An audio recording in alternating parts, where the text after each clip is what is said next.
बिस्मिल्लाहिर्रहमानिर्रहीम अस्सलाम वालेकुम। आप मेरा यूट्यूब चैनल देख रहे हैं। Welcome to my YouTube channel. Session 3 का लेक्चर नंबर 15 आज पढ़ेंगे। ये 14 लिखा गया है, इस वजह से परेशान नहीं होना। हमारा लेक्चर नंबर 15 है क्योंकि वो कल हमारा 14 हो गया था। ठीक है, तो आज हमारा लेक्चर नंबर 15 है। तो ये प्रिंटिंग थोड़ी मिस्टेक थी। तो 15 में आज हमने पढ़ना है मैथमेटिक्स का very very important topic relation between angles. ठीक है, जब हमने याद करना है उसके बाद हिस्ट्री पढ़ेंगे। हिस्ट्री का आज हमारा जो फर्स्ट चैप्टर है 1857 के जंग आज़ादी तक वो ख़त्म हो गया। उसके बाद ये ज़कात और उशर पढ़ेंगे। उसके बाद उर्दू का टॉपिक आपके ग्रुप्स में आ जाएगा, वो आपने याद कर लेना। ठीक है, तो मैथ का टॉपिक बड़ा इंपॉर्टेंट है, थोड़ा सा कॉम्प्लिकेटेड है, टाइम लगेगा, आपने परेशान नहीं होना। इसको आराम से तसल्ली से सीखेंगे तो आपको बड़ी इजीली समझ आ जाएगी। ठीक है, तो मैथमेटिक्स के टॉपिक के लिए हम जो है ना वाइट बोर्ड पे आ चुके हैं। तो वाइट बोर्ड पे आके सबसे पहले जो हमने मैथमेटिक्स का टॉपिक पढ़ना है, उसके लिए सबसे पहले आपने ये बात याद करनी है, जो पैरेलल लाइंस कौन सी होती हैं। पैरेलल लाइंस को उर्दू में कहते हैं जी मतवाजी लाइनें।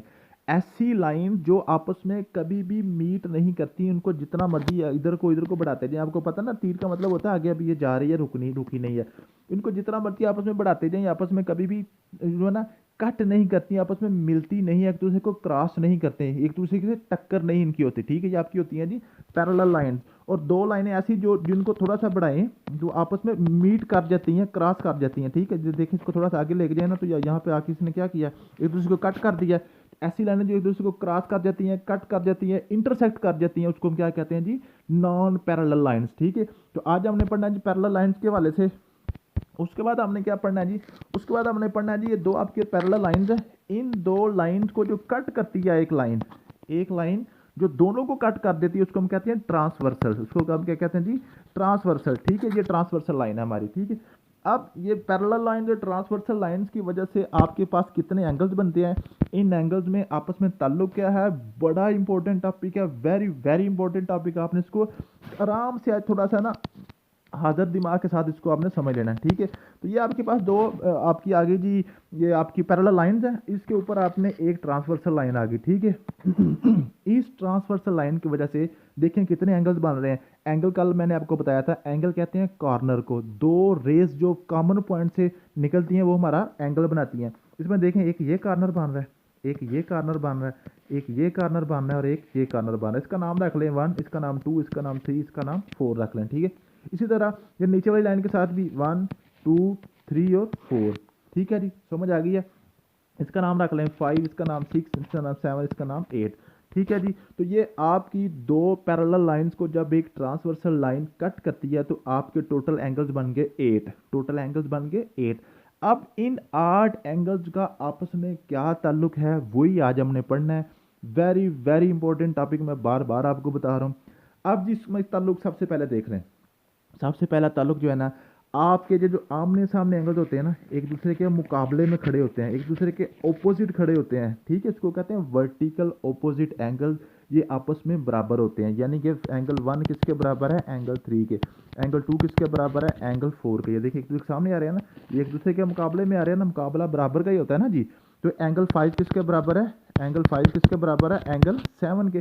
और एंगल 6 किसके बराबर है जी, एंगल 8 के बराबर है। ठीक है, पहली बात आपने याद कर ली कि जो अल्टरनेटिव ऑपोजिट एंगल्स होते हैं ना, vertical opposite angle sorry alternative का वर्ड यूज कर रहा हूँ। वर्टिकल ऑपोजिट एंगल जो होते हैं उनको हम कहते हैं मुतकाबला जाविये, उर्दू में कहते हैं। ठीक है, ये आपस में बराबर होते हैं। ठीक है जी, समझ आ गई है। इसके बाद नेक्स्ट हम चलते हैं। ये पहले थोड़ा सा आपको कंसेप्ट दे लूँ, उसके बाद एक तो क्वेश्चन कराऊंगा तो आपको सारा क्लियर हो जाएगा।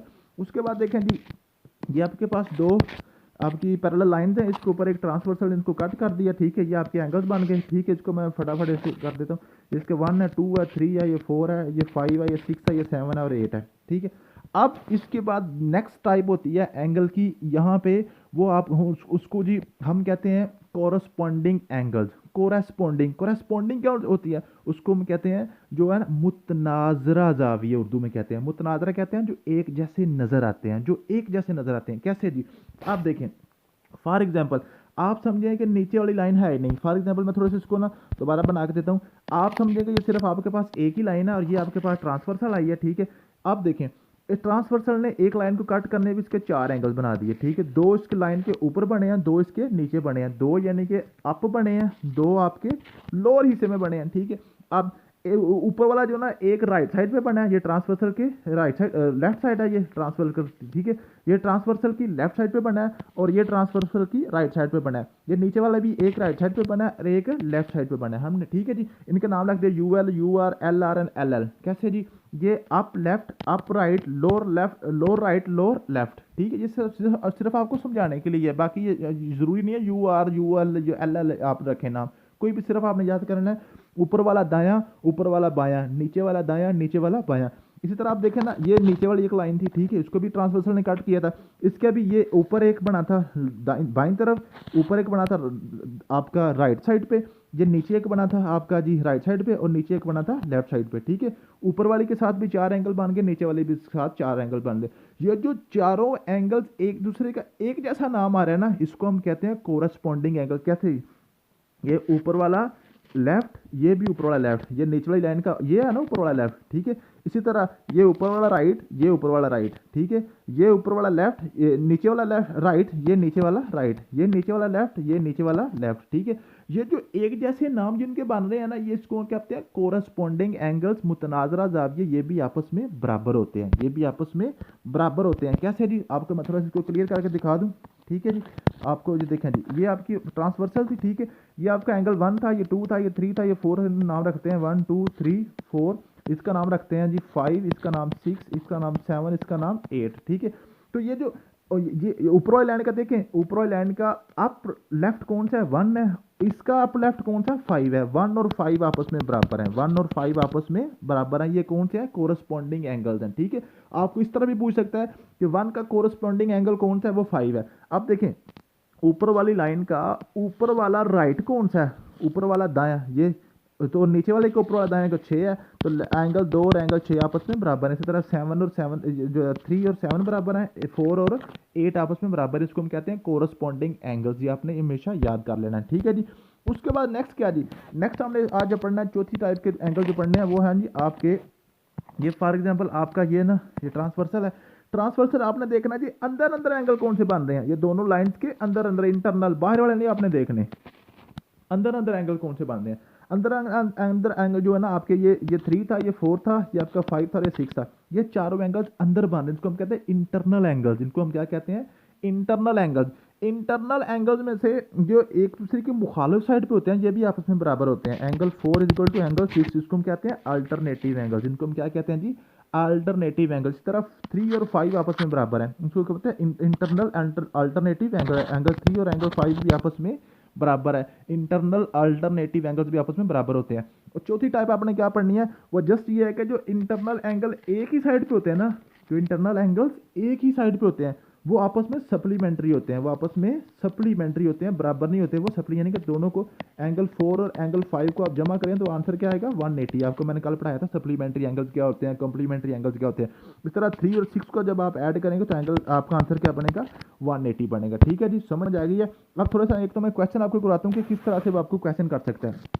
फॉर एग्जाम्पल वो आपको इस तरह जी, वो कभी कभार ऐसे भी आपको पूछ सकता है, ठीक है। आपने परेशान नहीं हो जाना कि आप कहें जी ये तो 2 ट्रांसवर्सल आ गई हैं। ये 2 ट्रांसवर्सल नहीं आई, सिर्फ उसने इसकी डायरेक्शन चेंज की है। आपकी ये दो पैरेलल लाइंस हैं और ये आपकी ट्रांसवर्सल है, ये आपकी ट्रांसवर्सल आ गई इस दफ़ा, ठीक है जी।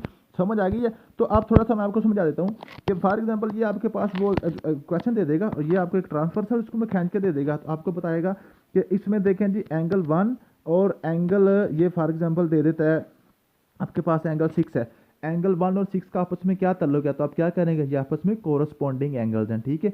फॉर एग्जाम्पल वो कहते हैं इस तरह एंगल 1 और 3 इसका आपस में क्या ताल्लुक है? ये आपके वर्टिकल ऑपोजिट एंगल्स हैं, ठीक है। इसी तरह वो एंगल 3 और ये क्या देता है एंगल 3 और 5 का आपस में क्या ताल्लुक है? ये आपस में इंटरनल अल्टरनेटिव एंगल्स हैं, ये मुतबादला जावी हैं, ठीक है। या वो इस तरह कह देता है कि आपको फॉर एग्जांपल वो कहता है जी यहाँ पे एक्स लिख देता है, कहता है बताएं जी एक्स इसकी वैल्यू क्या है। तो हमने पता है हमें क्या कैसे जी कोरस्पॉन्डिंग एंगल्स क्या है जी, ये 1 का ये 5 है, ये 2 का ये 6 था, ठीक है। और 3 का कोरस्पॉन्डिंग एंगल क्या है? एक्स है। तो एक्स की क्या वैल्यू आ जाएगी? जो भी यहाँ पे लिखी होगी, फॉर एग्जाम्पल 100 डिग्री लिखा होता है, 560 जो भी इसमें लिखा होगा, तो इस तरह आप एक्स की कीमत निकाल सकते हैं, ठीक है जी। या वो इस तरह क्वेश्चन आपसे पूछ लेगा कि फॉर एग्जाम्पल ये कह देता है, ठीक है, तो ये आपको इस तरह ट्रांसवर्सल खींच के दे देता है और यहाँ पे लिखता है एक्स, यहाँ पे लिख देता है वाई और यहाँ पे लिख देता है जी, ठीक है। तो आपको क्या देता है एक्स प्लस जी किसके बराबर है, तो हमें पता है ये आपस में क्या है, ये सप्लीमेंट्री है, ये 180 डिग्री के बराबर है, ठीक है। या वो कह देता है एक्स और वाई के दरमियान क्या ताल्लुक है, तो हमें पता है ये आपस में बराबर है, ठीक है। इस तरह से वो क्वेश्चनिंग आपसे वो मुख्तलिफ तरीकों से पूछ सकता है। तो आपने हर लिहाज से ये सारे एंगल्स आपने आपस में याद कर लेने कि इनका आपस में क्या ताल्लुक है। थोड़ा सा जल्दी जल्दी मैं आपको इनको थोड़ा सा रिवाइज कर दूं, आपको समझ आ जाएगी कि ये जो ले जी ये आपका ट्रांसवर्सल बन रही है, ठीक है। फॉर एग्जांपल ये जो आपस में एक दूसरे के मुखालिफ खड़े हैं, ये आपस में बराबर हैं, ये वाला इसके बराबर है, ये वाला इसके बराबर है, ठीक है। इसी तरह ये आपके जो कोरस्पॉन्डिंग है, ये वाला एंगल जो है ना ऊपर वाली लेफ्ट वाला कॉर्नर ये नीचे वाले के ऊपर वाले लेफ्ट के कॉर्नर के बराबर होगा। ये वाला जो होगा ये कॉर्नर इस कॉर्नर के बराबर है, ये वाला कॉर्नर इस कॉर्नर के बराबर, ये कॉर्नर इस कॉर्नर के बराबर है। ये कोरस्पॉन्डिंग एंगल्स हैं, ठीक है। वर्टिकल एंगल जो कोरस्पॉन्डिंग एंगल भी क्लियर हो गए। इंटरनल एंगल जो है ना आपस के मुखालिफ साइड वाला आपस में बराबर होते हैं, और एक साइड वाला जो होते हैं वो सप्लीमेंट्री आपस में होते हैं। ये आपने अच्छी तरीके से याद कर लेनी है बात, ठीक है। उसके बाद आपका हिस्ट्री का टॉपिक है, आज हमारा हिस्ट्री 1857 तक आपने याद कर लेनी है, मैंने लिख दिया। उसके बाद ज़कात एंड उशर के हवाले से है, बड़ा इंपॉर्टेंट टॉपिक है इस्लामियत के हवाले से। ज़कात जो है ना 2 हिजरी को इस फ़र्ज हुई थी, ठीक है। ज़कात मुसलमानों से ली जाती है और मुसलमान और नॉन मुस्लिम दोनों को दी जाती है, ठीक है। 8 मुसारफ ज़कात हैं, ज़कात को लेने वाले ज़कात जिनको ज़कात लगती है, मुसारफ जो है ना ज़कात के रेसिपिएंट वो हैं जी 8 हैं, कुरान मजीद में मेंशन है, ये आपने याद कर लेना है। रेट ऑफ ज़कात, ज़कात का रेट जो है ना 2.5 यानी कि 2.5% ज़कात होती है, ठीक है। उसके बाद निसाब जो ज़कात का है ना वो सोने का 7.5 तोला है और सिल्वर का 52.5 तोला ज़कात का निसाब होता है, ठीक है। यानी कि 7.5 तोला अगर सोना आपके पास है तो आपके ऊपर ज़कात फ़र्ज है, अगर 52.5 तोला सिल्वर यानी कि चांदी आपके पास है तो वहाँ पर ज़कात फ़र्ज है। इसी तरह जो लाइफ स्टॉक है ना, लाइफ स्टॉक में 30 अगर आपके पास गाय हैं तो फिर आपके पास आपके ऊपर ज़कात फ़र्ज है, या 40 बकरी हैं तो फिर भी आपके ऊपर ज़कात फ़र्ज होती है। उसके बाद जो ज़कात होती है ना एग्रीकल्चर यानी कि ज़री ज़मीनों के ऊपर जो ज़कात होती है उसको हम कहते हैं जी उशर, उसका नाम खास क्या होता है उशर। उसका क्या रेट होता है, उसका रेट होता है जी 10% for non irrigated and 5% on irrigated. Irrigated और नॉन इरीगेटेड में क्या फ़र्क होता है, इरीगेटेड वो ज़मीनें होती हैं जो बारिश के पानी से या आपका जो नहरों का पानी है ना कुदरती पानी जो है उससे सैराब होती हैं, और जो आपकी जो नॉन इरीगेटेड जो आपके पास इरीगेटेड है, इरीगेटेड वो होती हैं जो जहाँ पे आप जो खुद जो है ना इरीगेशन यानी कि खुद आप ट्यूबवेल से यानी कि तेल वगैरह डीजल यूज़ करके आप उसमें इस्तेमाल करते हैं, पानी से उसको सैराब करते हैं, उसका 5% है, ठीक है जी। उसके बाद ये टैक्स फॉर नॉन मुस्लिम को, जो नॉन मुस्लिम से टैक्स ले जाते हैं उसको हम जिजिया कहते हैं, उसको हम ज़कात नहीं कहते, ठीक है।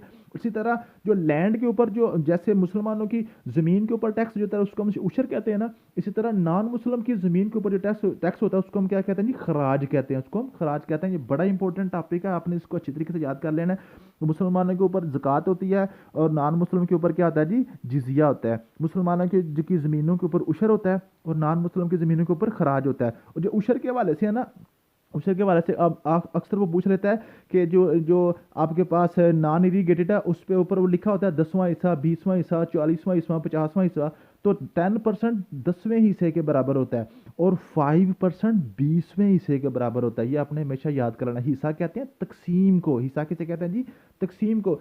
100 को फीसद 100 को कहते हैं ना जी, तो 100 को 10 पे तकसीम करो तो 10 आंसर आता है, 5 को 20 पे 100 को 5 पे तकसीम करो तो 20 आंसर आता है, ठीक है जी। तो आप इसको हमेशा याद कर लेना। थैंक यू सो मच, मिलते हैं नेक्स्ट वीडियो में। अल्लाह हाफिज़।